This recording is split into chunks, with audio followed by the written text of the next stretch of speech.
ہمارے نبی پاک صلی اللہ علیہ وسلم کو اللہ نے سارے عالم کے لیے بھیجا، سارے انسانوں کے لیے بھیجا، سارے جنات کے لیے بھیجا، جانوروں چرند پرند کے لیے بھیجا۔ آپ کی چھوٹی سی عمر تھی، پتھر کے پاس سے گزرتے تھے، آواز آتی السلام علیکہ یا رسول اللہ۔ آپ درخت کے پاس سے گزرتے تھے، آواز آتی السلام علیکہ یا رسول اللہ۔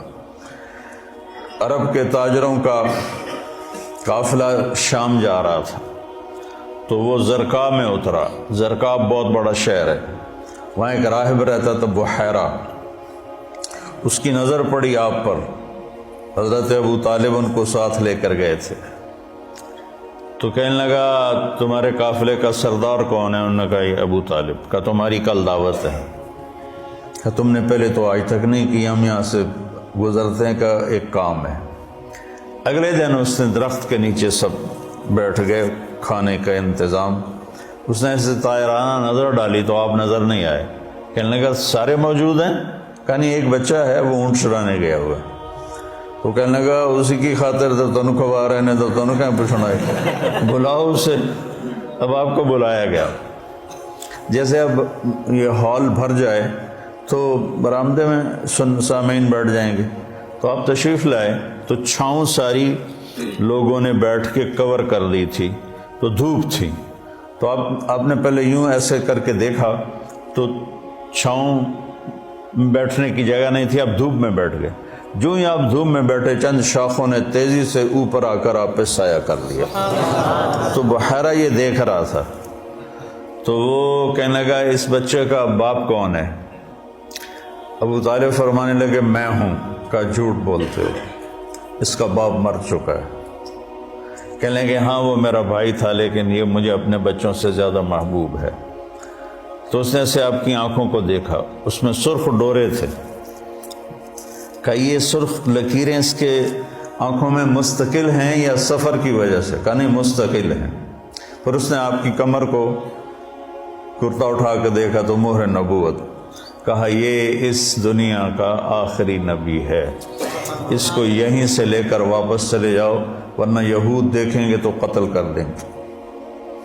تو اس چھوٹی عمر میں آپ پیدا ہوئے تو حضرت عبد الرحمن بن عوف کی والدہ تھیں، شفا ان کا نام تھا، انہوں نے آپ کو لیا گود میں۔ آپ پیدا ہوئے تو بچہ پیدا ہوتا ہے تو اس کی ناف اور آنت، ماں کی آنت سے ناف جڑی ہوتی ہے، ختنہ نہیں ہوتا، اور اس کے پیدا ہونے سے پہلے گندا پانی نکلتا ہے، پھر گندگی نکلتی ہے، اس میں بچہ پیدا ہوتا ہے۔ جب آپ تشریف لا رہے تھے تو آپ کے ساتھ ایک قطرہ ماں کے پیٹ کی گندگی کا نہیں نکلا۔ جب آپ جو باہر آ رہے تھے کمرے میں خوشبو پھیل رہی تھی، وہ بچے کے پیدا ہونے کے ساتھ وہ گندگی ہوتی ہے، بدبو ہوتی ہے، خوشبو پھیل رہی تھی۔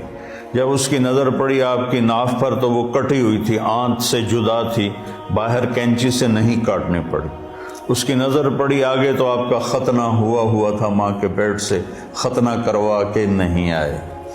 اور جو ہی آپ نے، انہوں نے ان کو اٹھایا اور حضرت آمنہ کے پہلو میں لٹایا۔ اس بچے کی عمر 15 منٹ ہے، 20 منٹ ہے، تو آپ نے ایسے کروٹ بدلی اور سجدے میں سر رکھا اور ہاتھ اور گھٹنے ٹیک دیے۔ اوندھے منہ نہیں ہوئے کہ اوندھے منہ نہیں، پورا سجدہ کیا۔ تو ماں بھی تھر تھر کانپنے لگی اور دائی بھی اے کی بنی۔ تو آپ نے لمبا سجدہ کر کے ایسے دونوں ہاتھوں پر اپنی چھاتی کو اٹھایا، آسمان کو دیکھا، سیدھے ہاتھ کو اوپر کیا اور شہادت کی انگلی کو ایسے کیا تو پوری چہار طرف نور ہی نور پھیل گیا۔ آپ گرے اور پھر بچہ یہ پیغام لے کر آئے کہ میں کچھ زندگی لے کر آیا ہوں جس میں نماز بہت بڑی چیز ہے، سجدہ بہت بڑی چیز ہے۔ بڑے درد کی بات ہے کہ امت کا 80-90% نماز چھوڑ چکا ہے۔ اور کچھ ایسے نادان ہیں جو کہتے جی نماز دل دی ہوندی ہے، اگر روٹی بھی دل دی کھا لیا کرو، نماز تو جی دل دی ہوندی ہے۔ کہ ہماری طرف ہیں بہت جاہل ایسے لوگ۔ تو آپ نے لمبا سجدہ کر کے نماز کا پیغام دیا۔ اور جب آپ دنیا سے جا رہے تھے، وہ بھی 12 ربیع الاول تھا، پیر کا دن تھا، اور زوال سے پہلے کا وقت تھا، اور آپ کے آخری الفاظ تھے حضرت عائشہ کے سینے پہ سر رکھے ہوئے، الصلاۃ الصلاۃ الصلاۃ، میری امت نماز نہ چھوڑنا، نماز نہ چھوڑنا، نماز نہ چھوڑ۔ جعلت قرۃ عینی فی الصلاۃ، میری آنکھوں کی ٹھنڈک نماز۔ قرۃ عینی جو محاورہ ہے یہ عرب کا ہے، اردو کا نہیں ہے، عرب سے لیا گیا ہے۔ عرب جب سفر کرتے تھے صحرا میں تو آندھی ریت اڑتی تھی تو وہ آنکھوں میں پڑتی تھی، تو آنکھوں میں مرچیں لگ جاتی تھیں۔ اونٹ کی تو ڈبل ہوتی ہیں پلکیں، تو وہ ایسے پلکوں میں پلکیں گھسا لیتا ہے، ریت کا ذرہ اندر نہیں جاتا۔ لیکن جس نے اونٹ کو چلانا ہے اس کو تو کچھ نظر آنا چاہیے، تو وہ اوپر کپڑا تو ڈالتا ہے، دیکھتا بھی ہے، آنکھیں میں مرچیں پڑتی ہیں، اسے اچانک ایک درخت نظر آتا ہے، ایک غار نظر آتی ہے، ایک چٹان نظر آتی ہے، وہ اونٹنی کو جلدی سے موڑتا ہے اس درخت کے نیچے یا اس چٹان کے نیچے، جو غار میں بھاگ کے بیٹھتا ہے، سب سے پہلے اپنی وہ مشکیزہ نکالتا ہے، اس سے پانی سے اپنی آنکھوں میں چھینٹے مارتا ہے، جس سے ریت دھل جاتی ہے تو آنکھوں میں ٹھنڈک آتی، کہتا ہے الآن قرۃ عینی، شکر ہے اب میری آنکھیں ٹھنڈی ہیں۔ یہ ہم اردو میں اس کی طاقت نہیں سمجھ سکتے، کیونکہ ہماری تو ریت آنکھوں میں کبھی پڑی کوئی نہیں۔